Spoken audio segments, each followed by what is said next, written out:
share and subscribe to Vishwasam.in. ఈ ఉద్దానంలో ఈ సమస్య, ఈ కిడ్నీ బాధితుల సమస్య, ఈ ఉద్దానంలో ఉన్న ఈ సమస్య ఒక రోజులో వచ్చింది కాదు. ఈ సమస్య చంద్రబాబు గారి హయాంలో కూడా ఉండేదే. కానీ సమస్యకు పరిష్కారం మాత్రం అప్పుడు కాదు, ఇప్పుడు మీ బిడ్డ ద్వారా మాత్రమే జరిగింది అని చెప్పి కూడా ఈ సందర్భంగా మీ అందరూ కూడా ఆలోచన చేయమని కోరుతూ విన్నవిస్తా ఉన్నాను. ఆలోచన చేయమని అడుగుతా ఉన్నా. మరి గతంలో చంద్రబాబు నాయుడు గారి హయాంలో ఎందుకు ఇదే కార్యక్రమం చేయలేకపోయాడు? ఎందుకు తాను చెయ్యలేదు? ఎందుకు తాను పట్టించుకోలేదు?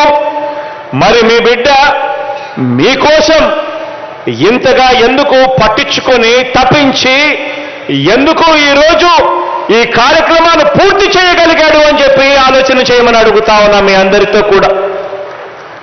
కారణం కేవలం ఇద్దరి మధ్య తేడా ఒకటి. కేవలం తేడా మీ బిడ్డకు మీ పట్ల మనస్సుంది.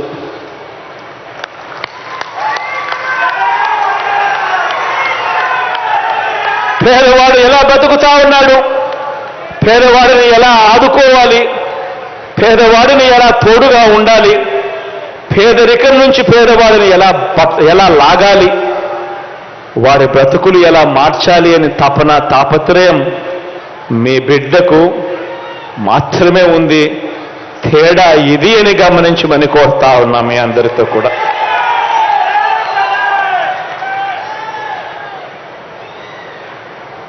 ఈ చంద్రబాబు నాయుడు గారికి పేదల ప్రాణాలంటే ఈ పెద్ద మనిషికి లెక్కే లేదు. తన సొంత నియోజకవర్గం, ఈ పెద్ద మనిషి గురించి 4 మాటలు చెప్పాలి అని అంటే తన సొంత నియోజకవర్గం కుప్పం, తన సొంత నియోజకవర్గం కుప్పంకు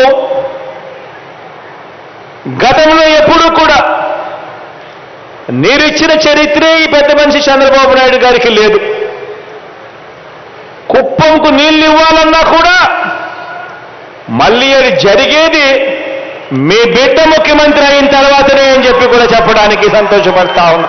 మరి సొంత నియోజకవర్గం, తనని ఎమ్మెల్యేగా గెలిపించిన నియోజకవర్గాన్ని పట్టించుకొని ఈ వ్యక్తి, ఇటువంటి వ్యక్తికి ఇక ఉత్తరాంధ్ర మీద ఏం ప్రేమ ఉంటుంది, ఉద్దానం మీద ఏం మమకారం ఉంటుంది అని చెప్పి ఆలోచన చేయమని కోరుతా ఉన్నాం మీ అందరితో కూడా.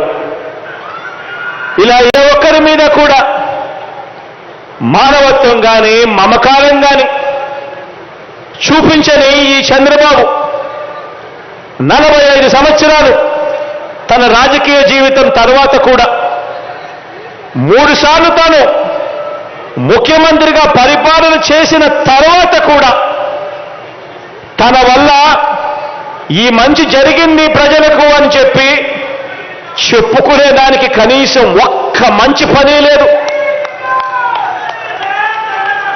తన హయాంలో ఈ మంచి స్కీమ్ చేశాను, ఈ మంచి స్కీమ్ తీసుకురావడం వల్ల ప్రజలకు మంచి జరిగింది అని చెప్పుకునేదానికి కనీసం ఒక్క స్కీమ్ కూడా చెప్పుకునే పరిస్థితిలో లేడు. పోనీ తాను మాట ఇస్తే ఆ మాట మీద తాను నిలబడ్డాడు అని, ఆ మాట కోసం తాను ఎందాకైనా పోయాడు అని, ఆ మాట నిలబెట్టుకున్నాడు అని కనీసం చెప్పుకునేందుకు కనీసం ఒక్క విషయంలో అయినా కనీసం మాట మీద నిలబడిన చరిత్ర లేదు. ఇలాంటి ఆయన ఇక ఎన్నికలు వచ్చేసరికి ఆయన దేని మీద ఆధారపడతాడో తెలుసా? ఎన్నికలు వచ్చేసరికి తాను ఆధారపడేది పొత్తుల మీద, ఎత్తుల మీద, జిత్తుల మీద, కుయుక్తుల మీద తాను ఆధారపడతాడు.